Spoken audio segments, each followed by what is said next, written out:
Hola, ¿cómo les va? Mi nombre es Leandro Sebane, soy director de la Diplomatura en Ecografía de Emergencias y Áreas Críticas. Hoy vamos a hablar de vías urinarias y riñón. Bueno, la ecografía es el estudio de elección para iniciar la evaluación de los problemas renourinarios, tiene alta sensibilidad, se puede repetir para el seguimiento de procesos crónicos, permite inferir elementos funcionales del riñón y está indicado en sospecha de cólico renal, pielonefritis, seguimiento de litiasis renal, pacientes con hematuria, deterioro de la función renal y se visualiza en cortes tanto coronales, longitudinales y transversales. La anatomía renal se encuentra al lado de la columna vertebral, los riñones. En los adultos mide de 9 a 13 centímetros de forma longitudinal y el eje transversal va de 3 a 6 centímetros. El riñón izquierdo es ligeramente mayor. La localización es retroperitoneal, se movilizan con la inspiración y el izquierdo es un poquitito más alto e inclinado. La ecogenicidad es igual o menor a la del hígado. Bien, aquí vemos entonces cómo está dividido el riñón. El riñón básicamente está dividido en lo que es el parénquima y lo que es el seno. Entonces dentro del parénquima tenemos la corteza, las columnas renales, las médulas y las pirámides. Y el seno prácticamente es la arteria, la vena y la pelvis renal. Aquí tenemos un corte longitudinal a nivel línea medio axilar, evidenciando un riñón en su eje longitudinal, una corteza, una médula. La corteza es hipocogénica, la médula es hiperecogénica. La relación córtico-sinusal es adecuada, de hecho la relación parece ser 1 a 1, lo máximo que podemos encontrar es que la relación córtico-medular sea 1-3, es decir, la corteza que entre como máximo 3 veces en la médula. También estamos frente a una esteatosis hepática porque la ecogenicidad del hígado y la de la corteza no son iguales, esta está aumentada, significa que hay una leve esteatosis. Aquí tenemos un riñón donde se lo ve que está atrófico, donde la relación córtico-medular está totalmente alterada. Acá la relación debe ser 1 a 6, 1 a 7, es decir, entra 7 veces la corteza en la médula. Así que tenemos acá una atrofia cortical bien significativa. Bueno, aquí estamos viendo un riñón donde se visualiza muy bien la corteza y acá se ven perfectamente las pirámides. No confundir estas pirámides con imágenes anecogénicas de quistes. En general se ve muy bien en los riñones de pacientes pequeños, donde las pirámides están bien prominentes. Acá estamos viendo un paciente de 65 años, operado de una disección de aórtica hace un año. En esa disección de aórtica también comprometió una de las arterias renales, la arteria renal izquierda, por lo tanto estuvo en isquemia mucho tiempo y provocó una atrofia cortical.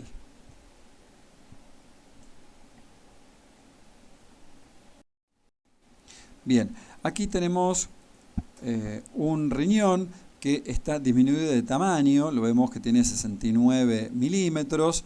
La relación córtico-medular parece alterada, fíjense cómo la corteza está disminuida y entra fácil 3 a 4 veces. Y aparte tenemos la presencia de imágenes anecogénicas, aquí y aquí, que tienen refuerzo posterior. Por lo tanto, la pregunta es: ¿riñón hipoplásico o por insuficiencia renal crónica? En general, cuando tenemos atrofia renal con quistes, habla de un riñón de una insuficiencia renal crónica. También tenemos algunas anomalías congénitas, como esta que vemos acá, que son unas pequeñas lobulaciones fetales.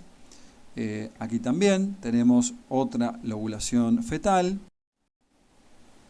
vemos el video, cómo se visualiza esta lobulación fetal, que es una de las malformaciones más frecuentes. Y aquí vemos un riñón que parece chico en relación al vaso, pero realmente medimos el vaso y nos damos cuenta que sobresale la mitad del riñón, es decir, tiene un vaso de 151 milímetros, lo normal es hasta 120, 130, por lo tanto estamos frente a una esplenomegalia y no un agrandamiento renal. En este caso, visualizamos la corteza renal y que de repente la corteza renal pasa al otro lado, es el signo del hachazo. Esto significa que encontramos un doble sistema colector. Es una malformación congénita de las más frecuentes del aparato urinario. Se presenta de 1 a 10% de los pacientes.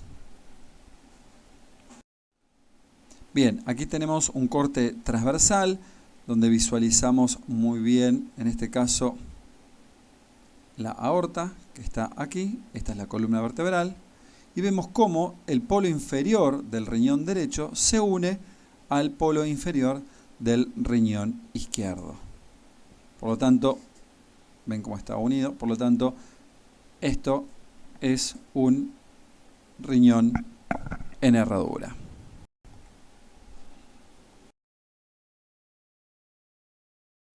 Acá tenemos la celda renal derecha, nos vamos para otro lado, para el lado izquierdo, vemos muy bien ahí el vaso y la celda renal izquierda está libre.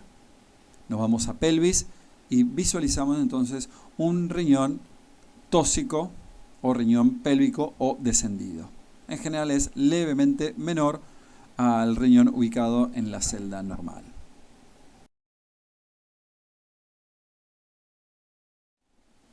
Entonces aquí, riñón pélvico de este paciente, vemos que tiene 82 milímetros comparado con el riñón de la celda renal derecha que medía 100 milímetros. Bien, esta es una mujer de 39 años que comienza con dolor lumbar, más acentuado del lado izquierdo, que se incrementa con los movimientos del tronco. No presentó dolor abdominal ni síntomas urinarios bajos. Tanto el laboratorio de sangre como orina fueron normales. Se realiza la ecografía y visualizamos esta imagen bastante comunicada con la corteza renal. Vemos acá también de este lado, ¿no? Esto es una hipertrofia de la columna de Bertin. Entonces, una variante de la anatomía normal presente hasta el 50% de la población sana, más frecuente se localiza del lado izquierdo, como la paciente anterior. El aspecto es pseudotumoral, manifestándose como una masa que se proyecta hacia el seno renal. Es fundamental reconocer como una variante normal y distinguirla de procesos ocupantes significativos como un carcinoma. Aquí vemos la tomografía, se visualiza muy bien cómo hay una hipertrofia de la columna de Bertin que viene desde la corteza. Otra imagen donde se visualiza aquí de la corteza que se mete hacia la médula, donde le ponemos Doppler y vemos que tiene irrigación, por lo tanto probablemente esta sea una hipertrofia de columna de Bertin. Bien, ahora hablemos de la ecogenicidad renal. Decimos que está aumentada en la glomerulonefritis aguda, la amiloidosis, la gota, la nefrocalcinosis, o si no puede estar disminuida en los pacientes que tienen insuficiencia renal aguda, pielonefritis aguda, que se visualiza de forma parcheada, o en los pacientes diabéticos. Bien, veamos entonces el riñón derecho que presenta características normales, pero presenta líquido libre. Ven acá una banda anecogénica. ¿Sí? En cambio, el riñón izquierdo, como lo vemos ahora, se lo ve, fíjense, heterogéneo, ¿no? La relación córtico-medular está alterada.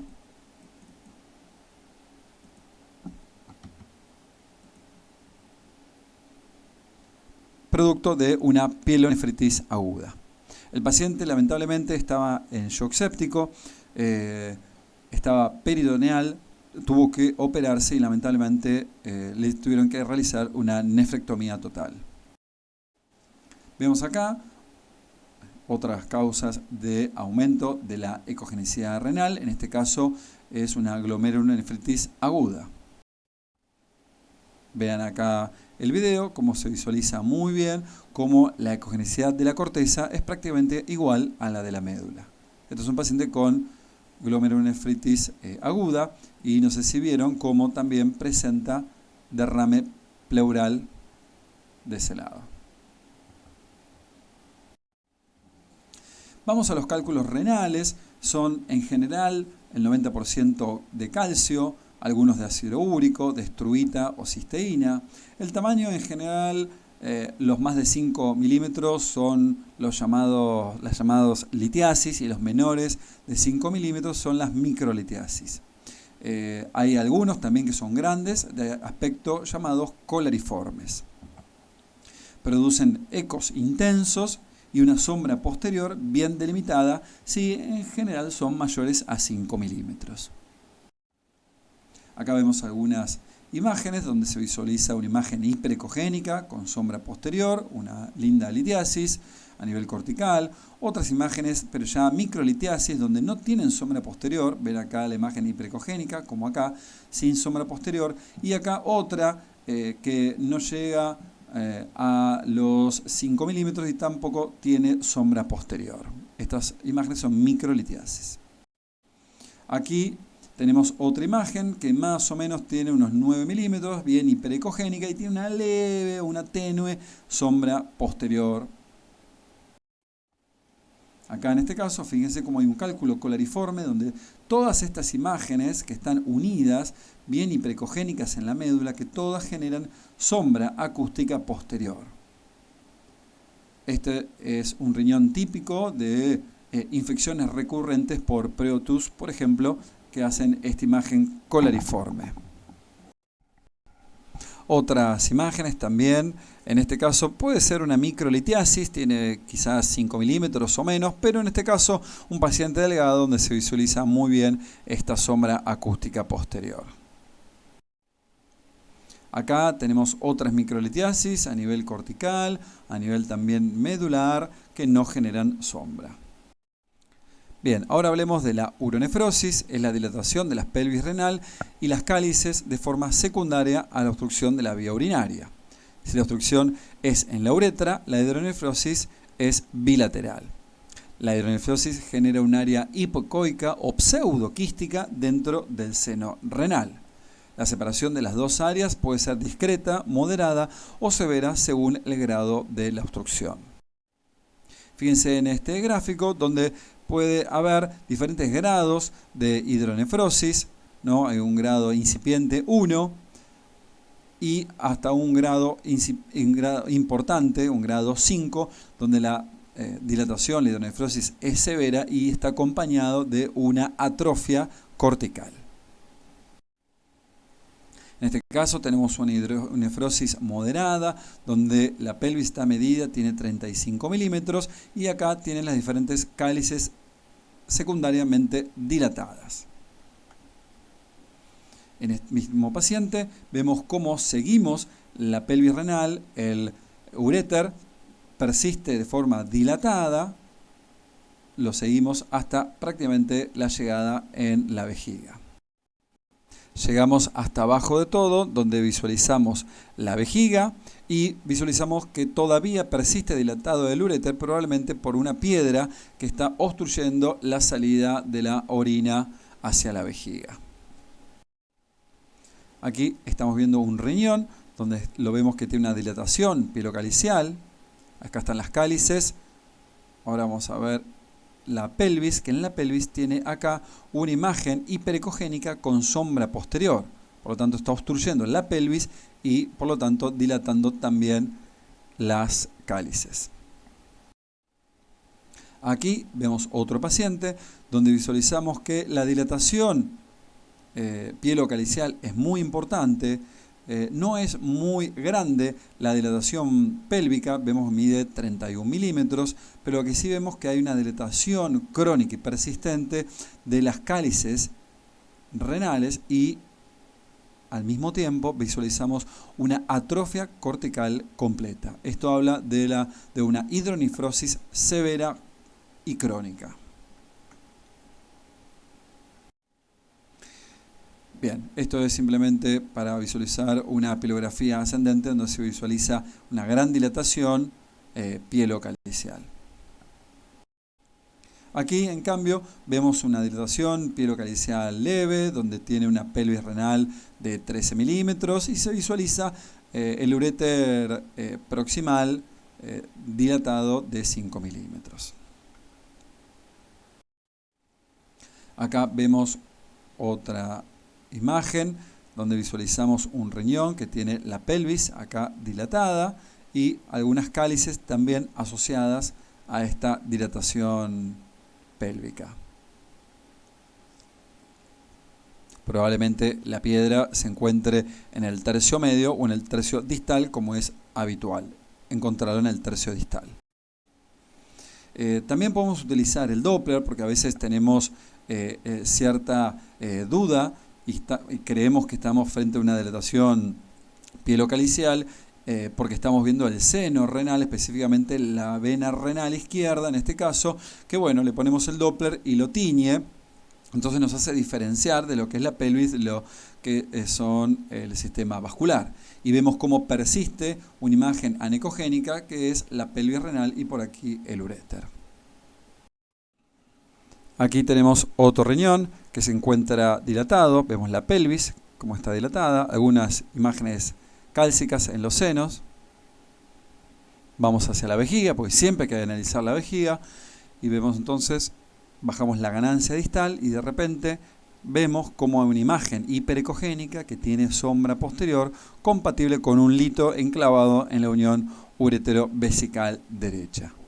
Generalmente los litos menores a 5 milímetros suelen salir fácilmente de esta ubicación. Aquí vemos otro riñón con una dilatación pielocalicial que en general visualizamos acá abajo el útero, la imagen de una cabeza de un feto, por lo tanto esta dilatación es extrínseca que se visualiza en este tercer trimestre tanto del lado derecho como la dilatación pielocalicial del lado izquierdo. Ahora bien, tenemos un paciente que se llama Dolores Sufridis, de 40 años, ingresa con dolor lumbar súbito de 24 horas de evolución, que consulta por segunda vez a la guardia. Y la pregunta que nos hacemos es, ¿hay que repetir la ecografía? Hace 24 horas tenía una ecografía con una dilatación pielocalicial leve izquierda. La respuesta es sí, hay que repetírsela, tenemos que visualizar y ver cómo o cuánto está dilatado con respecto al día anterior esta pelvis y también tratar de identificar si visualizamos la causa. En este caso, en esta paciente vemos de vuelta en la vejiga un lito de 6 milímetros con la sombra posterior. Le hacemos el Doppler y aparece lo que se llama el artefacto del remolino. Es un signo poco sensible pero muy específico frente al calcio. Imagen del artefacto del remolino. Aquí abajo vemos un video, como se ve muy bien, el lito genera la sombra acústica posterior.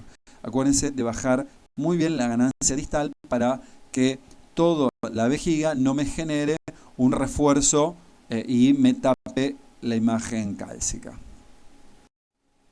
Aquí le ponemos Doppler y se visualiza muy bien la imagen del remolino sobre la imagen cálcica. Bien, otra cosa muy importante es detectar esto, detectar que haya jet ureteral, tanto del lado derecho, tanto del lado izquierdo. Entonces, si vemos que el jet es positivo de la dilatación pielocalicial homolateral del mismo lado, detectamos que la obstrucción entonces no es completa. También otra cosa que se puede hacer es hacerle un Doppler renal de las arterias intraparenquimatosas y podemos sacar lo que se llama el IR. En este caso, tocamos acá el pico sistólico, pico telediastólico, y el IR lo calcula el aparato y me da 0,6. Significa entonces que la resistencia renal está baja a pesar de tener una dilatación pielocalicial importante. Bien, el Doppler sirve, los jets deben ser simétricos en ambos uréteres y dependen también del grado de hidratación, porque si tenemos una vejiga casi vacía y un paciente deshidratado, no va a haber jet de ningún lado. ¿Determina el grado de obstrucción el Doppler? Y sí, una obstrucción de alto grado cuando el jet está ausente y es de bajo grado la obstrucción cuando el jet está disminuido. Según Gevlet y colaboradores, observaron que si existe un jet positivo del lado afectado y le hacemos un Doppler de las arterias parenquimatosas y tiene un IR de 0,7, determina que el 70% de estos casos, de estos pacientes, el cálculo pasará espontáneamente a la vejiga. En este caso vemos una dilatación del uréter distal no asociado con una obstrucción, ¿sí? Esto es un ureterocele de un paciente pediátrico. Aquí vemos, por ejemplo, que el grado de severidad en este riñón de dilatación es muy importante, donde la pelvis está prácticamente unida a todas las cálices y tiene una leve atrofia cortical. Nos vamos hacia abajo y vemos que la causa de esta obstrucción de forma crónica es esta vejiga. Hay una vejiga de una pared muy engrosada, es decir, una vejiga probablemente de lucha, quizás por una dilatación prostática.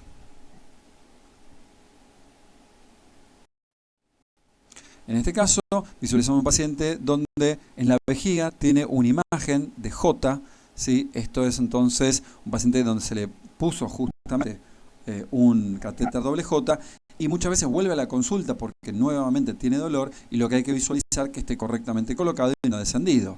Entonces vemos muy bien una de las colas del doble J y hay que ir a pelvis y visualizar también el catéter doble J que esté colocado correctamente en la pelvis. Pasamos ahora a lo que es la enfermedad quística. Tenemos los llamados quistes simples, los quistes múltiples. También pueden ser corticales o, si no, ubicados más en la médula, los llamados parapiélicos. Hay diferente clasificación, como esta que es la de Bosniak, donde es una clasificación tomográfica, pero puede también referirse a las imágenes ecográficas, donde tenemos un quiste grado 1, que son los anecogénicos de paredes finas, sin septos, ni engrosamientos, ni calcificaciones. El grado 2 tiene algún septo y en general tienen menos de 3 centímetros. Los quistes de grado 3 ya tienen paredes o septos engrosados. Y el grado 4 en general ya son heterogéneos, no solamente tienen contenido líquido, sino también pueden tener un contenido blando. Esto generalmente está relacionado de un 85% a malignidad. Aquí podemos ver diferentes imágenes quísticas, aquí a nivel de la corteza, ¿sí? Quizás tiene un pequeño septo, sería un quiste tipo 2. Acá en este caso un quiste más grande, de 47 milímetros, bien redondeado con refuerzo posterior, un quiste simple grado 1. Aquí otros quistes también, cuando ya son grandes, sobresalen la corteza renal, como aquí. Aquí tiene un grado de un septo, ¿no? Podría ser entonces un tipo 2, lo mismo que acá, el mismo quiste visualizado de otra imagen. En este caso, aquí vemos otro quiste renal en el polo superior. Fíjense entonces cómo se visualiza el quiste simple donde tiene el refuerzo posterior. Muchas veces son quistes múltiples en el mismo riñón, como vemos estos dos quistes. También quistes simples tipo 1. Lo mismo acá también, como se ve el quiste que sobresale la corteza renal con su refuerzo acústico posterior. Bien, acá vemos un gran quiste, ¿sí? Probablemente tenga unos 10 milímetros, este quiste ubicado a nivel de corteza, que hay que diferenciarlos a veces con esta otra imagen donde el quiste pareciera que fuese renal, pero en verdad está dividido y este quiste está dentro del lóbulo hepático derecho, en el segmento 7. Bien, pasamos a esta enfermedad que es la poliquistosis renal autosómica dominante. Hay un 50% de probabilidad que tiene un niño de heredar la poliquistosis de sus padres. En general se diagnostica a los 30, 40 años de vida, ¿sí? En las etapas avanzadas de la enfermedad, el riñón puede aumentar hasta 20 veces su tamaño. Y los pacientes con poliquistosis requieren muchas veces terapia sustitutiva renal con una vida media de 57 años. Fíjense acá, hay un riñón muy heterogéneo, grande, completamente ocupado por quistes.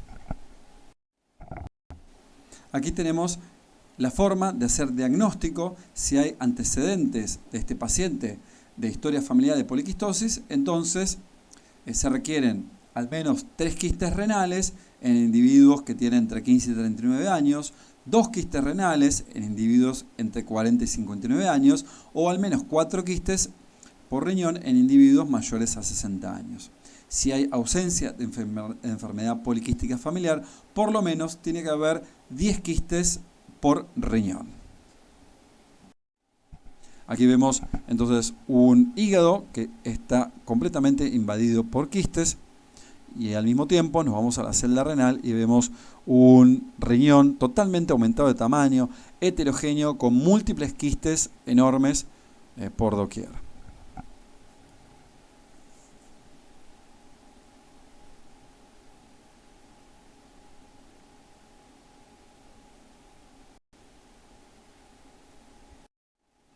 Bien, pasamos a otro tema que son los hematomas renales, que pueden ser hematomas intraparenquimatosos, subcapsulares, y estos mismos pueden ser isoecoicos, hiperecoicos o hipoecoicos. Entonces aquí vemos un hematoma subcapsular a través de una tomografía donde está desplazando al riñón. Lo mismo que acá, otro hematoma subcapsular donde está desplazando el parénquima renal. Y cuando lo hacemos en este paciente, por ejemplo, contraste endovenoso, lo que visualizamos es un hematoma intraparenquimatoso de los dos lados, porque no tiñe el contraste. Y acá visualizamos un riñón que prácticamente está envuelto en toda su constitución por un hematoma subcapsular muy grande. Bien, acá les presento un caso clínico masculino de 67 años de edad que consulta 12 horas posterior a litotricia extracorpórea, y el motivo de consulta es el dolor súbito.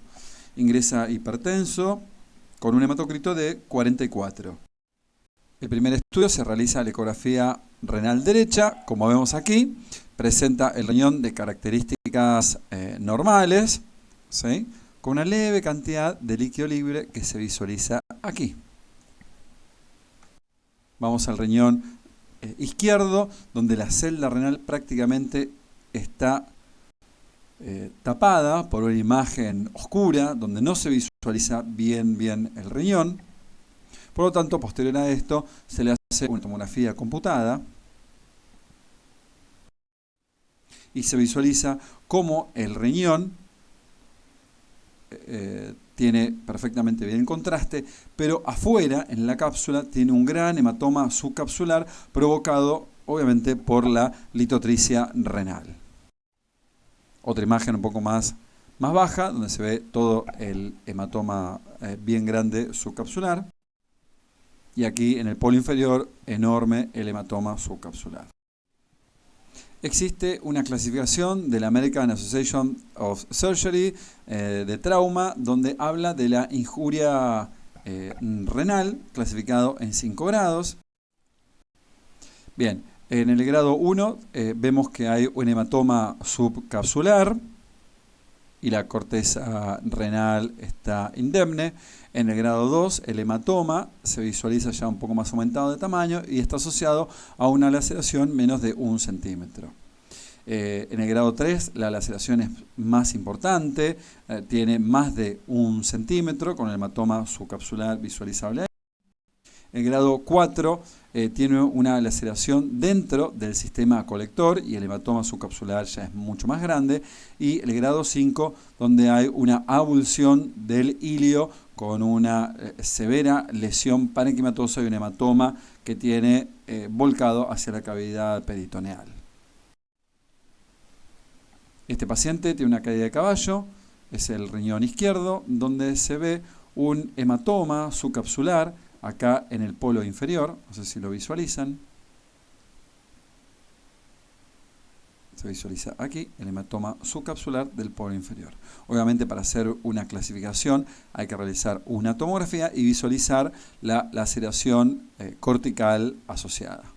Este es el hematoma subcapsular. Pasamos a los tumores renales. Están los benignos, como el adenoma, el llamado oncocitoma, que tiene menos de 3 centímetros, de bordes bien definidos.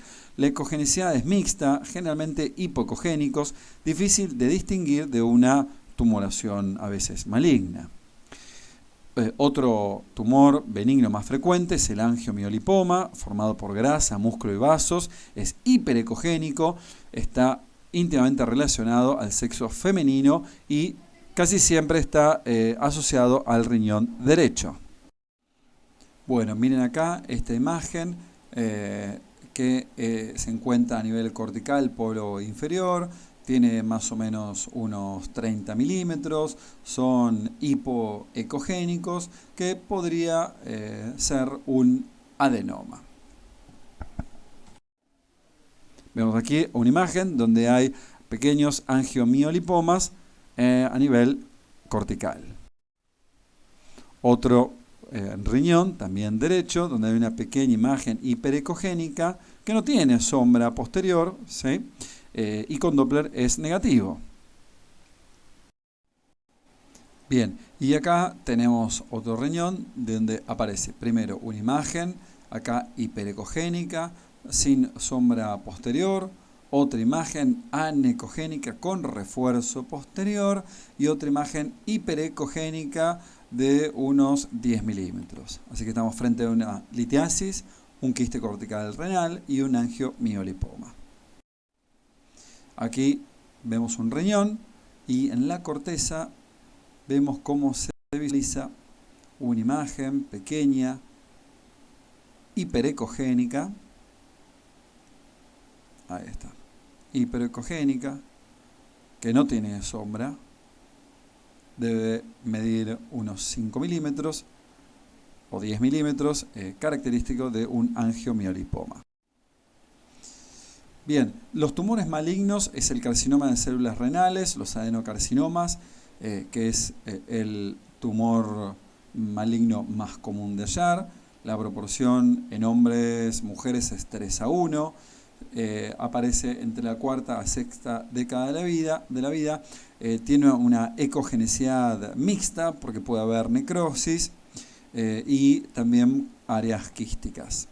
El hábito tabaquista, la exposición a ciertos productos químicos como el asbesto, el cadmio, el petróleo, la obesidad, la enfermedad quística renal adquirida en pacientes que vienen en diálisis crónica, tienen un mayor riesgo de padecer estos adenocarcinomas. Bueno, acá en este video lo que estamos viendo es una imagen redondeada, isocogénica, de características heterogéneas, mayor a 5 centímetros, probablemente sea un adenocarcinoma. Aquí vemos la tomografía y se visualiza muy bien, no realza el contraste. Y la biopsia de este tumor fue un adenocarcinoma, terminó con una resección completa del riñón izquierdo. Pasamos a la vejiga. Hay que visualizarla realmente cuando está distendida. El grosor, el espesor de la pared normal va de 3 a 5 milímetros máximo. Hay que ver las paredes si son regulares o irregulares, y también se puede sacar el volumen a través de diferentes diámetros, el anteroposterior, el transversal y el longitudinal, multiplicado todo por 0,5. Entonces vemos acá en un corte transversal, un corte longitudinal, entonces tenemos el diámetro anteroposterior, el diámetro transversal y el diámetro longitudinal. Multiplicamos todo esto en centímetros, 5.5 por 6.6 por 8.1 por 0.5 nos da 147 mililitros. En general hablamos de globo vesical cuando hay más de 500 mililitros. Bien, en este caso tenemos la vejiga que se ve bastante distendida, las paredes finas y por detrás se ve el útero. Para ver un poco mejor el útero y el fondo del saco de Douglas, lo que hay que hacer es bajar la ganancia distal para disminuir un poco todo este refuerzo que hace esta gran vejiga. Bien, esta otra vejiga, muy distinta a la anterior, donde vemos una pared que tiene aproximadamente 5.6 milímetros de bordes levemente irregulares, por lo cual esta vejiga probablemente sea una vejiga de lucha causa de una hiperplasia benigna prostática. Entonces entramos a lo que es la hipertrofia prostática. Está formada por nódulos redondeados hipoecogénicos que agrandan de forma difusa la zona transicional de la próstata, el tejido glandular periuretral o los dos. Cuando los nodos hipoecogénicos están en la zona de transición, serán hiperplásicos en el 80 a 90% de los casos. El signo más típico es el agrandamiento de la glándula interna, que permanece hipoecogénica respecto a la zona periférica. Por lo tanto, acá tenemos una imagen transversal en la pelvis y una imagen longitudinal, por lo cual medimos. Tiene 61 milímetros en anteroposterior, tiene 64 en transversal y en longitudinal 61. Para sacar el peso de la próstata multiplicamos en centímetros 6.1 por 6.4 por 6.1 por 0.69 y de esa forma corregimos y nos da el peso aproximado de la próstata. Bien, aquí vemos otras imágenes prostáticas, ¿no? De 35 por 35 por 43 milímetros, aumentada de tamaño, homogénea, redondeada, que hace impronta sobre la vejiga, y otra próstata bien aumentada de tamaño, homogénea, típico de la hipertrofia prostática benigna, que mide 62 por 70 por 58 milímetros. Una próstata grande, importante. En la prostatitis aguda, la glándula se vuelve hipoecogénica y por lo tanto también aumenta de tamaño y se vuelve heterogénea. El Doppler color muestra en general que está hipervascularizada.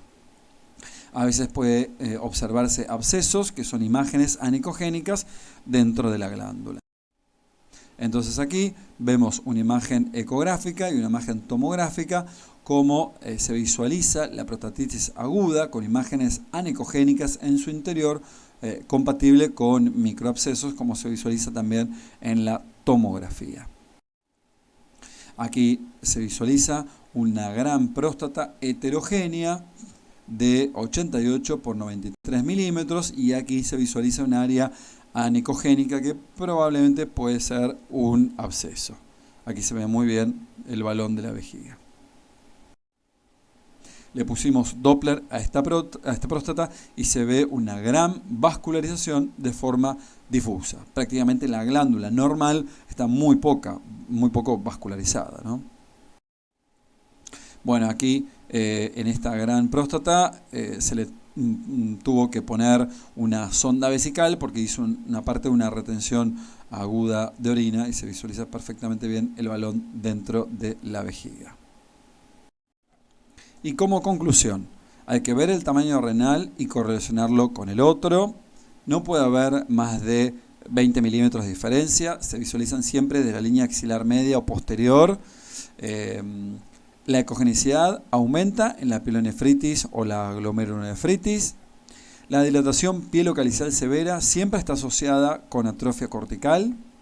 Los litos mayores a 5 milímetros se visualizan bien y tienen sombra acústica posterior. Los tumores benignos no sobrepasan en general el borde cortical como lo hacen los malignos y son menos de 5 centímetros.